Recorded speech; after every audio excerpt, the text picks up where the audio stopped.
दोस्तों नमस्कार, बहुत बहुत स्वागत है आपका हमारे यूट्यूब चैनल जगत ज्ञान में। आज के वीडियो में मैं आपको काली लिनक्स विंडोज के साथ डुअल बूट कैसे करना है इसके बारे में बताऊंगा। डुअल बूट बोले तो एक ही कंप्यूटर में दो ऑपरेटिंग सिस्टम इंस्टॉल कर देना, जैसे कि उसके अंदर काली लिनक्स भी चलेगा और विंडोज भी चलेगा। अब मैं ये सेटअप आपको विंडोज 10 के ऊपर करके दिखाऊंगा, लेकिन अगर आप विंडोज 7 या विंडोज 8 का इस्तेमाल कर रहे हैं तो उसका भी सेटअप बिल्कुल सेम ही होगा। यहाँ पे हो क्या रहा है मैं आपको एक बार दोबारा बता दूं, ताकि थोड़ा बहुत जो कंफ्यूजन है वो भी दूर हो जाए। इस कंप्यूटर में हमने विंडोज 10 इंस्टॉल कर रखा है, आप इसे विंडोज 7 या 8 भी समझ सकते हैं। अब हम इसके अंदर काली लिनक्स डालेंगे ताकि इसी कंप्यूटर में हमारा काली लिनक्स और विंडोज 10 दोनों साथ में चल जाए। साथ में तो नहीं चलेंगे, लेकिन एक को बंद करेंगे तो दूसरा चालू हो जाएगा, दूसरे को बंद करेंगे तो पहले वाला चालू हो जाएगा। अब बहुत से लोग ऐसे होंगे जिन्होंने काली लिनक्स पहले से इंस्टॉल कर रखा होगा, वो विंडोज 10 इंस्टॉल करना चाहते हैं, वो भी ड्यूल बूट सेटअप में, तो उसके लिए एक अलग वीडियो अलग सेटअप हो जाता है। उस वीडियो का लिंक मैं डिस्क्रिप्शन में आई बटन पे दे दूंगा। और ये वीडियो थोड़ा लंबा होगा क्योंकि मैं इसमें पूरा A to Z setup cover करूंगा, जैसे कि काली लिनक्स डाउनलोड कैसे करना है, इसे पेन ड्राइव में कैसे बूट करना है, बूट प्रोसेस और फाइनल सेटअप क्या क्या होगा। तो चलिए ज्यादा देर नहीं करेंगे, शुरू करते हैं। सबसे पहले तो हमें डिस्क सेटअप करना होगा। काली लिनक्स के लिए जगह बनानी है कि ये कहाँ इंस्टॉल होगा। इसके लिए स्टार्ट बटन दबाइए, यहाँ पे लिखिए कंप्यूटर मैनेजमेंट और कंप्यूटर मैनेजमेंट ओपन कर लीजिए। डिस्क मैनेजमेंट दिखेगा, इसके ऊपर क्लिक करना है। अब यहाँ पे जो पार्टीशन आखिरी में है उसके ऊपर राइट क्लिक करिए और इसमें से कुछ हिस्सा निकालना है। आप चाहें तो बीच वाली डिस्क में से भी कुछ हिस्सा निकाल सकते हैं, लेकिन बीच वाली डिस्क से हिस्सा आप तभी निकालिए जब आपकी डिस्क जीपीटी में हो। अब ये जीपीटी और एमबीआर कैसे चेक करेंगे, इसके लिए डिस्क 0 के ऊपर राइट क्लिक करिए, प्रॉपर्टीज, वॉल्यूम पे आ गए। यहाँ पे आप देख सकते हैं मेरी डिस्क एमबीआर में है, अगर जीपीटी में होती तो यहाँ पे जीपीटी लिखा हुआ था। अभी इसे कैंसिल कर देता हूँ। तो मेरा कहने का मतलब यही है, अगर डिस्क जीपीटी में होती तो मैं चाहे तो इससे भी कुछ हिस्सा निकाल सकता था या डी ड्राइव से भी कुछ हिस्सा निकाल सकता था, लेकिन एमबीआर में है तो सबसे आखिरी वाली ड्राइव से, जो कि लॉजिकल पार्टीशन है, इससे कुछ हिस्सा निकालना है जिसमें काली लिनक्स इंस्टॉल होगा। अब लगे हाथ एक काम और करिए, माई कंप्यूटर खोलिए। ई ड्राइव से हम कुछ हिस्सा निकालने जा रहे हैं, तो जितना हिस्सा निकालना है आपका उतना स्पेस इसमें छोड़ दीजिए। इसमें का डाटा आप इस डिस्क में घुसा सकते हैं। और एक बात तो मैं आपको बताना भूल ही गया, अगर आप इन चीजों में एक्सपर्ट नहीं है तो अपने कंप्यूटर के जरूरी डाटा का बैकअप जरूर ले लीजिए। वैसे मैं जो बता रहा हूँ उसे आप अच्छे से समझेंगे तो ऐसी कोई दिक्कत नहीं आएगी, फिर भी अपनी सुरक्षा अपने हाथ होती है। तो अभी इसे क्लोज करता हूँ। ई पार्टीशन के ऊपर राइट क्लिक किया, श्रिंक वॉल्यूम, अभी ये 200 GB का है। एंटर स्पेस में आप स्पेस डाल दीजिए MB में, तो मैं इसमें करीब 1 लाख MB डालूंगा। और मैं आपको सलाह दूंगा कि आप भी कम से कम 50,000 MB यानी कि करीब 50 GB तक का स्पेस निकालिए। श्रिंक, अभी एक छोटा सा पार्टीशन और आ गया है, इसके ऊपर राइट क्लिक करिए, new simple volume, next next next next, finish. Computer open करके देखिए एक पार्टीशन बन गया होगा। अब इस पार्टीशन का साइज याद रखिएगा, इंस्टॉलेशन करते समय हम साइज सही पहचानेंगे कि कौन से वाले पार्टीशन में इंस्टॉल करना है। अब जरूरत है हमें काली लिनक्स की ISO इंस्टॉलर की। अगर आपने पहले से ही डाउनलोड कर रखी है तो बहुत अच्छा, उनके लिए बता देता हूँ जिनके पास डाउनलोड नहीं है। नेट कनेक्ट करके ब्राउजर ओपन कर लीजिए, काली लिनक्स लिख के सर्च कर देंगे। ध्यान से देखिए जिस वेबसाइट पे मैं क्लिक कर रहा हूँ ये ऑफिशियल वेबसाइट है, आपको भी इसी पे आना है। माउस को डाउनलोड्स पे लाइए, डाउनलोड काली लिनक्स, स्क्रॉल डाउन करिए। यहाँ पे डाउनलोड के 2 ऑप्शन दिख जाएंगे, एक टोरेंट से और एक डायरेक्ट। अगर आप टोरेंट वगैरह का इस्तेमाल करते हैं तो इससे कर लीजिए, डायरेक्ट करना चाहते हैं तो काली लिनक्स 64 बिट इंस्टॉलर पे क्लिक करिए। और अगर आपको जरूरत है 32 बिट इंस्टॉलर की तो वो भी कर सकते हैं, लेकिन 32 बिट के तो जमाने चले गए, अब हर जगह 64 बिट ही चलता है। ये 64 और 32 बिट में क्या फर्क होता है इसके लिए मैंने एक वीडियो बनाया हुआ है, आई बटन पे लिंक दे दिया है, जरूर देखिए। तो मैं आपको भी सलाह दूंगा कि 64 बिट ही 64 बिट के ऊपर क्लिक किया, आप कोने में देख सकते हैं डाउनलोड होने लग गया है। अब ISO फाइल डाउनलोड होने के बाद आपको कुछ इस तरह से दिखेगी। इसे हमें पेन ड्राइव में बूट करवाना है। कंप्यूटर में पेन ड्राइव कनेक्ट कर दीजिए, मैंने पहले से ही कनेक्ट कर दी है 64 GB की। बूट करवाने के लिए हमें एक सॉफ्टवेयर की जरूरत पड़ेगी, तो सॉफ्टवेयर भी लगे हाथ डाउनलोड कर लेते हैं। क्रोम पे आ गए, यहाँ पे रूफूस लिख के सर्च कर दीजिए, सबसे ऊपर वाली वेबसाइट ऑफिशियल वेबसाइट है। ध्यान से देख लीजिए, किसी और पे मत चले जाइएगा। स्क्रॉल डाउन करिए, रूफूस 3.10, इसके ऊपर क्लिक करते ही एक छोटा सा एप्लीकेशन डाउनलोड होगा जो शायद 1 MB का है। कंप्लीट होने के बाद इसके ऊपर क्लिक करिए, आपको ये डाउनलोड फोल्डर में भी दिख सकता है। इसके ऊपर राइट क्लिक करिए, रन एज एडमिनिस्ट्रेटर, यस, इसको आप क्लोज कर सकते हैं। यहाँ पे नो क्लिक करना है। ड्राइव में पेन ड्राइव सिलेक्ट कर लीजिए। एक बार आप कंप्यूटर खोल के मैच भी कर सकते हैं कि कौन सी ड्राइव सिलेक्ट है। सिलेक्ट बटन पर क्लिक करिए। आपने जो काले लिनक्स की ISO डाउनलोड करी थी उसे सिलेक्ट कर लेना है। अब पार्टीशन स्कीम में यहाँ पे दो ऑप्शन दिखेंगे, MBR और GPT। आपकी डिस्क अगर MBR पे है तो MBR सिलेक्ट कर लीजिए, GPT पे है तो GPT सिलेक्ट कर लीजिए। उल्टा सीधा सिलेक्ट करेंगे तो बाद में दिक्कत हो जाएगी। आप भूल गए हो तो मैं आपको एक बार दोबारा दिखा देता हूँ कैसे चेक करना है MBR है या GPT। स्टार्ट बटन पे क्लिक किया, कंप्यूटर मैनेजमेंट में आ गए, डिस्क मैनेजमेंट, डिस्क 0, इसके ऊपर राइट क्लिक करिए, प्रॉपर्टीज, वॉल्यूम्स पे। यहाँ पे आप देख सकते हैं MBR है। GPT होता तो GPT लिखा होता। वैसे MBR और GPT में क्या फर्क होता है, ये कंप्यूटर की एक बेसिक और बहुत जरूरी जानकारी है। इसके लिए मैंने 2 वीडियो बना रखे हैं, उसका भी लिंक मैं आई बटन पे दे दूंगा। मैंने पार्टीशन स्कीम में MBR सिलेक्ट कर लिया, GPT होता तो GPT सिलेक्ट करता और उसके बाद सारी सेटिंग सेम रहने देंगे। स्टार्ट, यस, यहाँ पे ISO इमेज वाला ऑप्शन सिलेक्ट रहेगा, ओके।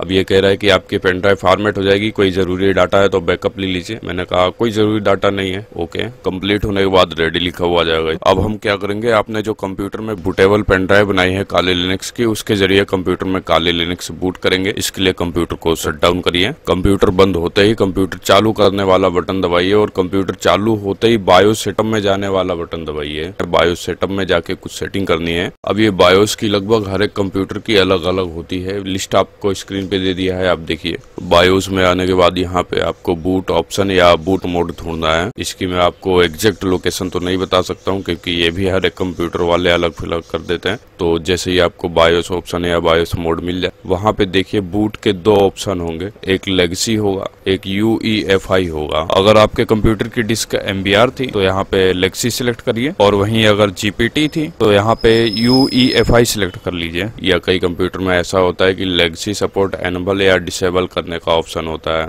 वहाँ पे अगर आप लेगेसी सपोर्ट एनेबल रखते हैं तो आपके कंप्यूटर की डिस्क MBR पे होनी चाहिए और अगर डिसेबल करते हैं तो आपके कंप्यूटर की डिस्क GPT पे होनी चाहिए। और एक बात और, अगर आपके कंप्यूटर की डिस्क GPT पे थी तो आपको सिक्योर बूट नाम का एक ऑप्शन ढूंढना है। अगर ये एनेबल है तो डिसेबल कर दीजिए, डिसेबल है तो अच्छी बात है क्योंकि अगर ये एनेबल रहेगा तो सिक्योरिटी के हिसाब से हमारी पेन ड्राइव को बूट नहीं होने देगा। अब बहुत लोगों के कंप्यूटर में ये ऑप्शन हाइड रहेगा, उसके लिए बायोस में एक पासवर्ड लगा दीजिए, फिर ये ऑप्शन आ जाएगा। ये काम करने के बाद आप अपने बायोस में ये भी देख लीजिए कि आपका कंप्यूटर कौन सी की दबाने से बूट होता है। अब यहाँ पे एक छोटा सा काम और बचा है, कई कंप्यूटर की कंपनी वाले बूट की को डिसेबल करके रखते हैं। तो डिसेबल का मतलब तो आप समझ ही गए कि हम बूट की दबाएंगे और कुछ काम नहीं होगा, हमें उसे एनेबल करना है। एनेबल करने के लिए भी बायोस में ऑप्शन ढूंढिए, आपको मिल जाएगा। इसके साथ एक छोटा सा काम और कीजिए, कई कंप्यूटर में बूट करने के लिए एक लिस्ट होती है कि वो आपकी CD ड्राइव को बूट करेगा पहले, या आपकी पेन ड्राइव को बूट करेगा, या आपकी हार्ड डिस्क को बूट करेगा। तो यहाँ पे अब आपको क्या करना है कि आपकी जो पेन ड्राइव लगी हुई है उसको नंबर 1 पे कर देना है कि कंप्यूटर ऑन होते ही पहले पेन ड्राइव के पास जाए कि देखो इसमें क्या चीज है।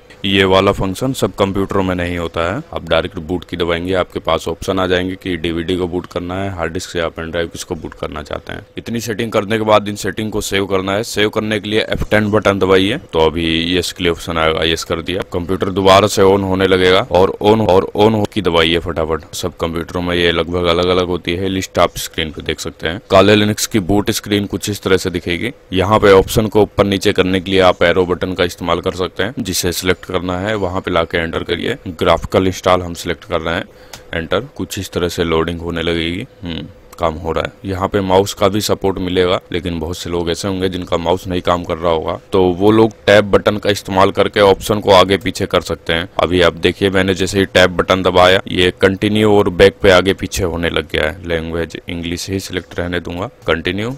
अब बाकी काम मैं माउस से करूंगा ताकि सबको पता चले क्या हो रहा है। Continue, American English, continue, hardware वगैरह डिटेक्ट हो रहा है। यहाँ पे थोड़ा समय लगेगा। ये अभी हमारा नेटवर्क ढूंढ रहा है कि हमें कौन से नेटवर्क से कनेक्ट किया जा सकता है। तो हमें अभी किसी भी इंटरनेट या नेटवर्क से कनेक्ट नहीं होना है, क्योंकि इंस्टॉलेशन के समय अगर हम नेटवर्क से कनेक्ट करेंगे तो थोड़ी दिक्कत हो जाएगी। Continue, do not configure at this time, continue. Host name में काली डला हुआ है, आप चाहें तो कुछ और भी डाल सकते हैं, लेकिन स्पेस मत डालिएगा और सारे छोटे अक्षर में हो। काले लिनक्स थोड़ा नंबर 2 के लिए इस्तेमाल होता है, तो इसलिए मैं कोई यहाँ पे अपना नाम वाम डालना नहीं पसंद करता हूँ। तो अभी कंटिन्यू। यहाँ पे फुल नेम पूछ रहा है, तो आप यहाँ पे अपनी मर्जी से डाल सकते हैं, लेकिन मैं काले लिनक्स डाल देता हूँ। यूजर नेम में सेम रहने दूंगा। कंटिन्यू। पासवर्ड में आपको पासवर्ड डालना जरूरी है, 1 2 3 4 5। मैं आपको अपना पासवर्ड नहीं दिखा रहा हूँ कि 1 2 3 4 5 है, मैं ये दिखा रहा हूँ कि पासवर्ड कोई आसान सा डालिए, ताकि जब काले लिनक्स इंस्टॉल हो जाएगा तो बिना पासवर्ड डाले हमें एंटर नहीं होने को मिलेगा। अभी कंटिन्यू। डिस्क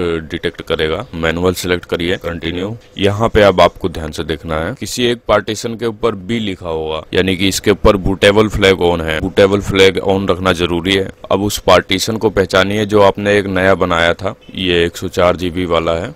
कंटिन्यू करिए। डिलीट द पार्टीशन, फिर से कंटिन्यू। अब देखिए यहाँ पे फ्री स्पेस लिखा हुआ आ गया है, क्लिक करके फिर continue. Create a new partition, continue. यहाँ पे अगर आपका पार्टीशन का साइज 100 GB के आसपास है तो 10 GB साइज डालिए, अगर 50 GB है तो 5 GB डालिए। तो मैं अभी 10 GB डाल देता हूँ। कंटिन्यू। बिगिनिंग सिलेक्ट रहने देंगे, यानी कि ऊपर। कंटिन्यू। यूज एज ए पे एंटर करिए। यहाँ स्वैप एरिया सिलेक्ट करेंगे। काले लिनक्स में एक स्वैप एरिया बनाना जरूरी होता है। अब continue.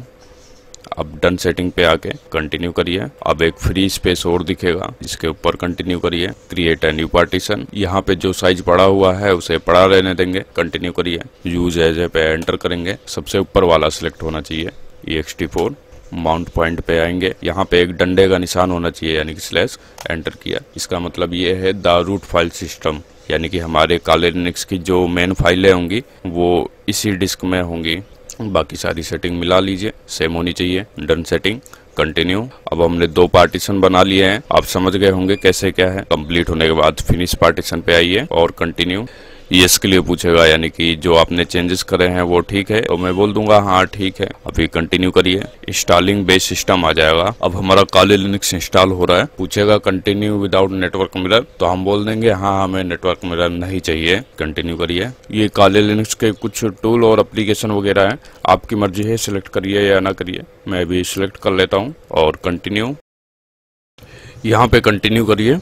Installing grub boot loader के लिए आएगा, यहाँ पे यस कर दीजिए। कंटिन्यू। अगर आपके कंप्यूटर में एक से ज़्यादा हार्ड डिस्क वगैरह लगी है तो उनकी लिस्ट आ जाएगी, जिसमें आपने अपना काले लिनक्स इंस्टॉल किया है और जिसमें विंडोज इंस्टॉल है, उसको सिलेक्ट करके कंटिन्यू करिए। ये फाइनल सेटअप है। कंप्लीट होने के बाद कंटिन्यू पे क्लिक करिए। कंप्यूटर बंद हो जाएगा, दोबारा से ऑन होने लगेगा, कोई दिक्कत नहीं है। यहाँ पे आप साफ साफ देख सकते हैं डुअल बूट के लिए 2 ऑप्शन आए हैं, विंडोज 10 और काले लिनक्स। तो अभी काले लिनक्स मैंने सिलेक्ट करके एंटर कर दिया है। एंटर करिए। वही पासवर्ड डालिए जो आपने डाला था, 1 2 3 4 5। एक बार फिर से एंटर। आप देख सकते हैं हमारा काले लिनक्स इंस्टॉल हो गया है। अब मैं इसे बंद करके आपको विंडोज 10 चालू करके दिखाता हूँ। कंप्यूटर दोबारा से चालू किया, यहाँ पे बूट के लिए विंडोज 10 आ गया है। विंडोज 10 एंटर किया, देख सकते हैं विंडोज 10 लोड हो गया है। यहाँ पे कुछ गड़बड़ भी नहीं हुआ है, सब फाइल सिस्टम वैसे का वैसे ही है जैसे पहले था। मैं उम्मीद करता हूँ आपको ये वीडियो समझ आया होगा, पसंद भी आया होगा। किसी तरह की कोई समस्या हो, कोई विचार हो, किसी नए टॉपिक पे वीडियो चाहते हैं तो आप मुझे कमेंट करके बता सकते हैं। और हाँ, अगर आपने अभी तक इस चैनल को सब्सक्राइब ना किया हो तो सब्सक्राइब तुरंत कर लीजिए, ताकि कंप्यूटर से जुड़ी हुई और भी वीडियोज आपको देखने को मिलती रहे आगे। बहुत बहुत धन्यवाद ये वीडियो लास्ट तक देखने के लिए। मिलते हैं अगली वीडियो में, तब तक के लिए ध्यान रखिए।